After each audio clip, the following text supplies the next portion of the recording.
ஆண்டவரால் ஆசீர்வதிக்கப்பட்ட அருமையான தேவ ஜனங்களே, இன்று நாம் வாசிக்கக்கூடிய தலைப்பு என்னவென்றால், கவனித்துக் கொள்ளுங்கள்.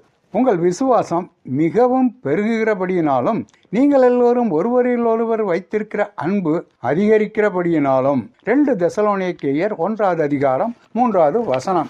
உயர்நிலை பள்ளி மாணவ மாணவியருக்கு மாநில அளவிலான தடகள போட்டிகள் நடந்து கொண்டிருந்தன. 1600 மீட்டர் ஓட்டப்பந்தயத்தில் மேகன் ஓகல் என்ற பெண் முதலாவது வந்து வெற்றி பெற்றார். அதில் வெற்றி பெற்றவுடன் பதக்கம் வாங்கவும், படம் எடுக்கவும், ஊடகங்களுக்கு பேட்டி கொடுக்கவும், குடும்பத்தினரை சந்தித்து வாழ்த்து பெறவும் என்று நேரம் கடந்துவிட்டது. அடுத்த போட்டி 3200 மீட்டர் ஓட்டம். அதில் கலந்து கொள்வதற்கு முன் கிடைத்த நேரம் மொத்தம் 1 மணி நேரம்தான்.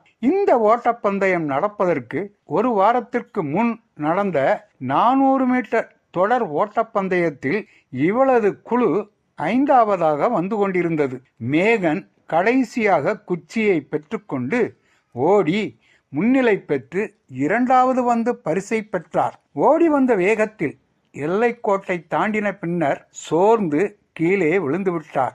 எழுந்தபோது அவளுடன் ஓடி வந்த மற்றும் ஒரு குழுவின் வீராங்கனையும் கீழே விழுவதை கவனித்த மேகன் அவளிடம் சென்று தனது கையை கொடுத்து அவளை எழுப்பி ஆறுதலான வார்த்தைகளை சொல்லிவிட்டு வந்தாள். 3200 மீட்டர் ஓட்டப்பந்தயம் ஆரம்பித்தது.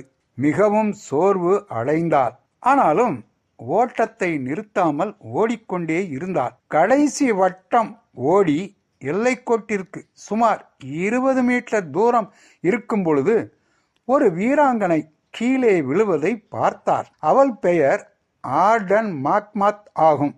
இது மாநில அளவிலான போட்டி என்பதால் அவளை யார் என்று இவளுக்கு தெரியாது.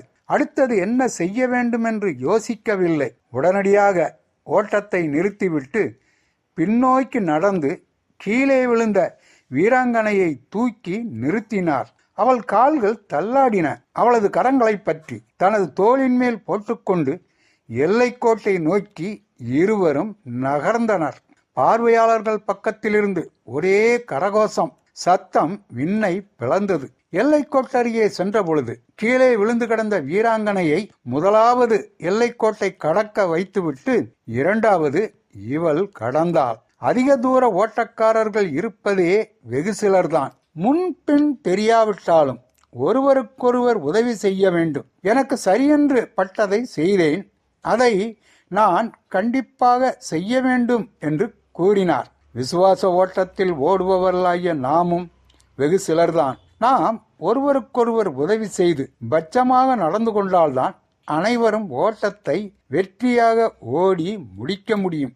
எனவே கண்டுங்காணாமல் சென்று விடாமல் ஒருவரை ஒருவர் கவனித்து நடந்து கொள்வோம். ஆண்டவர் தாமே நம் அனைவரையும் ஆசீர்வதிப்பாராக. ஆமென்.